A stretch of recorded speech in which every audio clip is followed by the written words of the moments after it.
Morning, students. Today we will be doing a poem An Old Woman by Arun Kolatkar.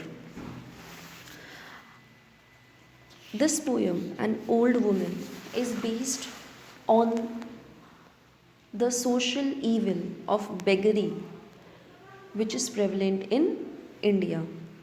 Beggary मतलब भीख मांगने की जो प्रथा है। अब वो भीख कोई भी आदमी शौक से तो नहीं मांगता है। The situation of the country is such that poverty is very much prevalent in its extreme form.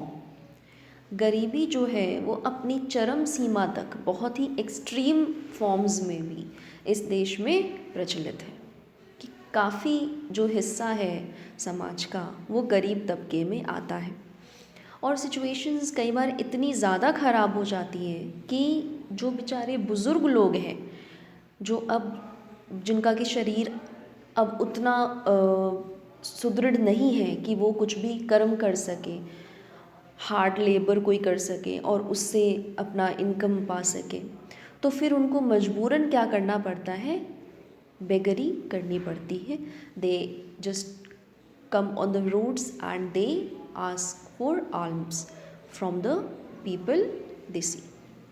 तो इसी के ऊपर क्या है, ये कविता लिखी गई है कि ये जो सिचुएशन है वो कैसी है और जब टूरिस्ट कोई बाहर से आता है या भारत देश का ही कोई नागरिक है, एक स्टेट से दूसरी जगह दूसरे स्टेट में एज अ टूरिस्ट हम जब जाते हैं तो we also witness there because this system और this social problem is prevalent everywhere. हर स्टेट में हर कोना जो है देश का, वहाँ कहीं ना कहीं आपको ये जो दिक्कत है वो दिख जाएगी, जो समस्या है वो दिख जाएगी। तो जब यहाँ के लोग भी किसी और राज्य में, एक राज्य से व्यक्ति दूसरे राज्य में जब जाता है तो they also come across this system कि वहाँ पर भी वो विटनेस करते हैं कि कैसे जो बुज़ुर्ग लोग हैं वो भीख मांग रहे हैं। तो हम जब जाते तो एक जो टूरिस्ट है वो फर्स्ट ऑफ ऑल उसको किस नज़र से देखता है, ऑब्वियसली हम घृणा की नज़र से देखते हैं। कोई हमसे आकर के इस तरह से कोई भीख मांगता है और ऐसे, तो हम उसको बहुत घृणित नज़र से देखते हैं, उसको अपने से दूर कर देना चाहते हैं, हटा देना चाहते हैं। लेकिन अगर हम कुछ देर उस पर ध्यान लगाएं तो हम ये समझ पाएंगे कि वास्तव में सिचुएशन कैसी है और प्रॉब्लम कहाँ है। ठीक है, तो around this aspect this whole poem revolves. इसी के ऊपर क्या है, ये पूरी कविता रिवॉल्व करती है। तो moving on to our poem, उससे पोएम पढ़ने से पहले we should first of all let us know something about a poet. The poet of this poem is Arun Kolatkar. Arun Balakrishna Kolatkar was an Indian poet who wrote in both Marathi and English. Arun Balakrishna Kolatkar, ये इनका पूरा नाम है। He is popularly known as Arun Kolatkar and he was a very famous Indian poet who wrote in both, Marathi में भी लिखते थे and English में भी लिखते थे। He is the only Indian poet other than Kabir to be featured on world classics titles of New York Review of Books. Sant Kabir जो है उनके अलावा अगर किसी को वर्ल्ड रिकॉग्निशन जो है न्यूयॉर्क रिव्यू ऑफ बुक्स में स्थान मिला है तो वो अरुण कोलाटकर है। He was born on 1st November 1932 and died on 25th September 2004. He won the prestigious Sahitya Academy Award in 2005 and this he won for his prestigious Marathi work Jejuri. Jejuri एक इनका एक मराठी वर्क है, उसके लिए इनको साहित्य अकेडमी अवार्ड से नवाजा गया 2005 में। Now moving on to our poem, the present poem an old women gives the graphic picture of an old beggar women, कि कैसे एक बूढ़ी, बहुत ही बूढ़ी महिला जो है, बूढ़ी बुजुर्ग औरत जो है वो भीख मांग रही है। She is doing beggary.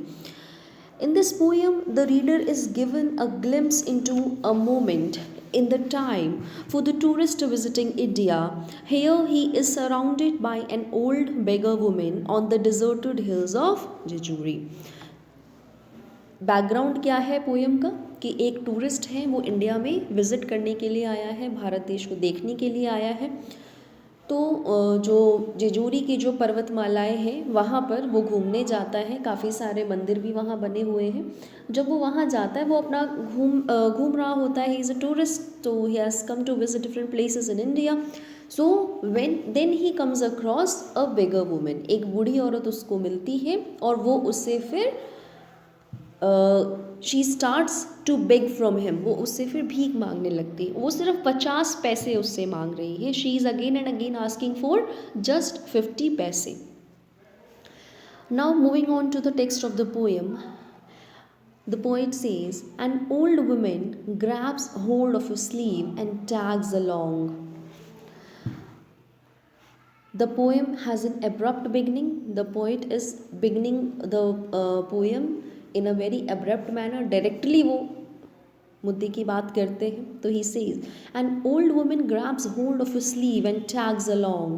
कि आप एक टूरिस्ट हो, एक टूरिस्ट है जो वो आया है घूमने के लिए, तो अचानक से क्या होता है, एक औरत आती है, एक बूढ़ी बुजुर्ग औरत आती है और जो कि बेगर है, वो भिखारी है, and she grabs hold of your sleeve, कि वो तुम्हारी जो बाजू है उसको पकड़ लेती है कस के, एंड टैग्स अलॉन्ग, और वो तुम्हारे साथ साथ चलने लगती है, और वो अपना जो भी उसको मांगना है वो भीख तुमसे ज़बरदस्ती क्या है वो मांगने लगती है, वो तुमको छोड़ने के लिए तैयार नहीं है।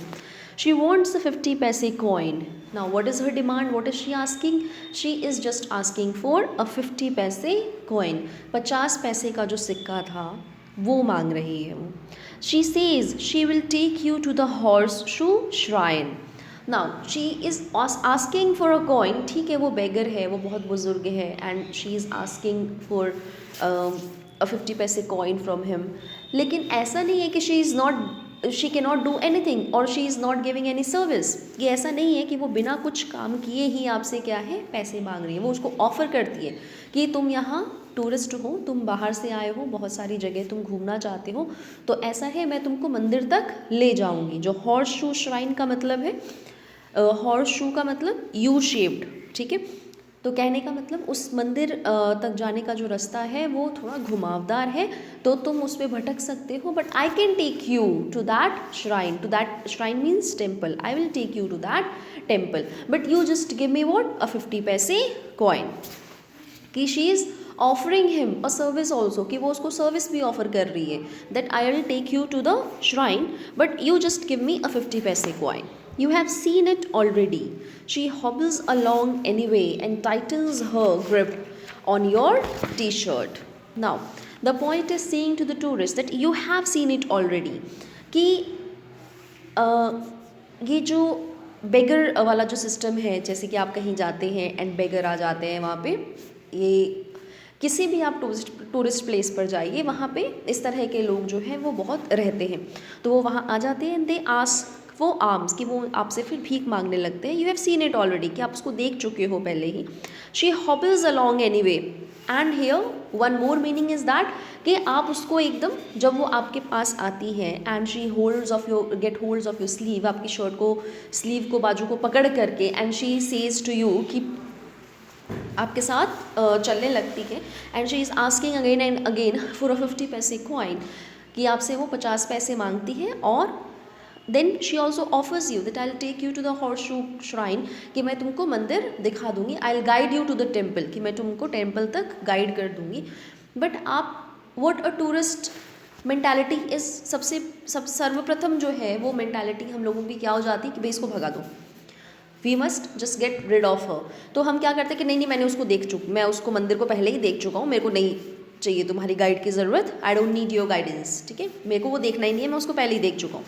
तो we start saying such a thing because we have a very negative attitude towards those people. We hate them. हम उनसे घृणा करते हैं और उनसे क्या है अपने आप को दूर कर देना चाहते हैं, कि और फिर we just tell them that कि हम उसको पहले ही देख चुके हैं मंदिर वगैरह को, मेरे को तुम्हारी गाइडेंस की ज़रूरत नहीं है, so you just go away.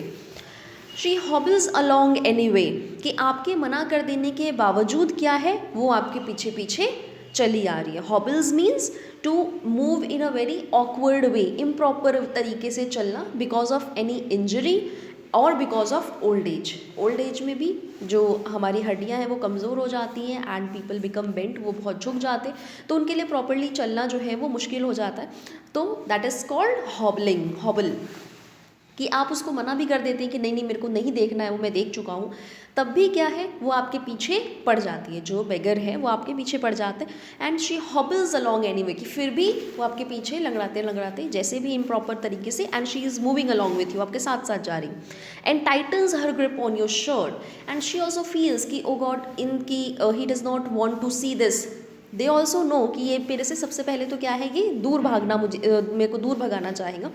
तो she titans her grip on your T shirt, तो उसको लगता है कि ये कहीं चला ना जाए बिना मुझे कुछ पैसे दिए हुए, तो वो अपने होल्ड को और क्या करती है, टाइट कर लेती है. She won't let you go, वो आपको इतनी आसानी से जाने नहीं देगी. You know how old women are, they stick to you like a burr. Now here the poet is referring, he is generalizing, the poet is generalizing the condition of old women, कि वो आपको आसानी से, ये जो बुज़ुर्ग महिला है, जो ये तो बेगर है, आपको जाने नहीं देगी, लेकिन फिर भी आप जो है बूढ़ी औरतों को जानते हो कि वो बुढ़ापे में जो औरतें हैं, the women, they have a tendency, they develop a tendency that they just stick to what they want, कि जो उनको चीज़ चाहिए या जो काम उनको करवाना है वो उसके बिल्कुल पीछे पड़ जाती है. जब और जो फीमेल्स हैं वो एज हो जाती है उनकी और वो बूढ़ी हो जाती है, तो बुज़ुर्गों की क्या आदत हो जाती है कि जो उन्होंने काम कह दिया वो बस उनको उसी तरीके से चाहिए, वो उसके पीछे पड़ जाते हैं. तो here he is talking in that way, generalizing the condition of old age people, that you know how old women are, कि तुमको पता है कि जो ओल्ड वुमेन होती हैं वो किस तरह से होती है. They stick to you like a बर.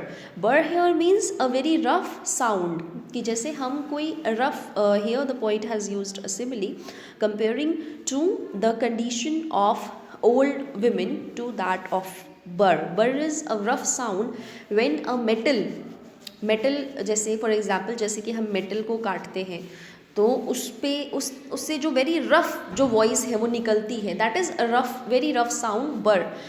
तो ठीक है, हम वो वॉइस को सुनते हैं, दैट इज़ सो इरिटेटिंग, कि वो बहुत ज़्यादा हमको इरिटेटिंग लगता है. तो जब हम उससे दूर भी हो जाते हैं, when we go away from that sound, even then it sticks to our mind and it keeps us tormenting, कि वो बार बार हमारे जहन में आता रहता है और एक दिक्कत सी हमको होती रहती है. तो उसको, उस सिचुएशन को बर की संज्ञा कवि ने दी है. तो this is it for this video. The next part will be doing in the next video.